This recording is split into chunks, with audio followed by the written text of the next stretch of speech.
যদি ভারপ্রাপ্ত চেয়ারম্যান যদি নির্বাচিত হয় ইনশাল্লাহ, তাহলে সেই লেকগুলোকে আবার ভালো করে পানি নিষ্কাশনের ব্যবস্থা করা হবে।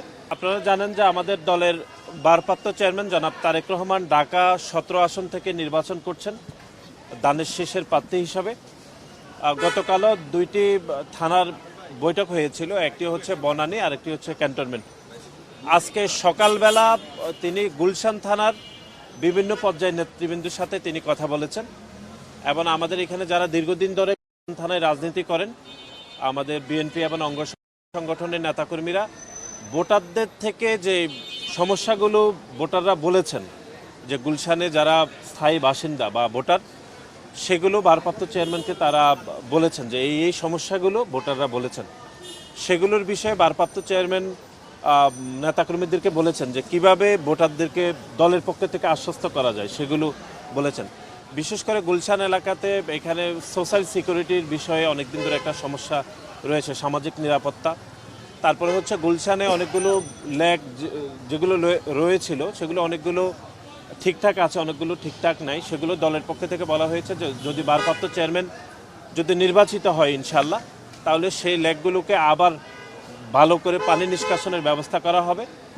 এবং এখানে বায়ু দূষণের একটা সমস্যা আছে গুলশান এলাকা, সেগুলো ঠিকঠাক করা হবে। এগুলোর বিষয়ে কথাবার্তা বলা হয়েছে। আর সাংগঠনিক বিষয়েও কথাবার্তা বলেছেন ভারপ্রাপ্ত চেয়ারম্যান, যেহেতু উনি খুব দ্রুত সারা দেশে যাবেন।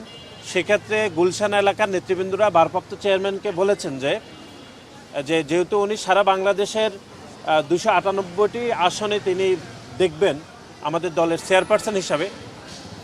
এখানে গুলশানের নেতৃবৃন্দরা বলেছেন, ওনাকে কথা দিয়েছেন যে ওরা গুলশানের নেতৃবৃন্দরা সর্বাত্মক সহযোগিতা করবেন এবং ভারপ্রাপ্ত চেয়ারম্যানকে বিপুল ব্যবধানে জয়যুক্ত করতে যা যা করার দরকার তা করবেন এবং প্রতিটি ভোটারের দ্বারস্থ হওয়ার জন্য যা করণীয় তাই করবেন বলে ভারপ্রাপ্ত চেয়ারম্যানকে তারা আশ্বস্ত করেছেন।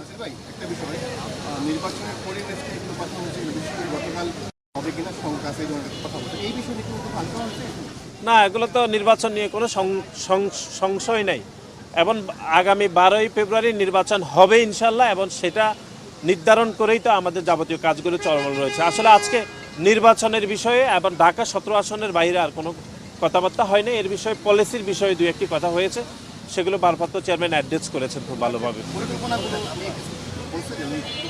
বিশেষ করে আমাদের তো আপনি জানেন যে 31 দফা রয়েছে, এর বাইরে যে আমাদের দেশ গড়ার পরিকল্পনা শীর্ষ কর্মশালা, সেগুলো এখন দেওয়া যাচ্ছে না, যেহেতু 21 তারিখ থেকে 22 তারিখ থেকে দেওয়া যাবে।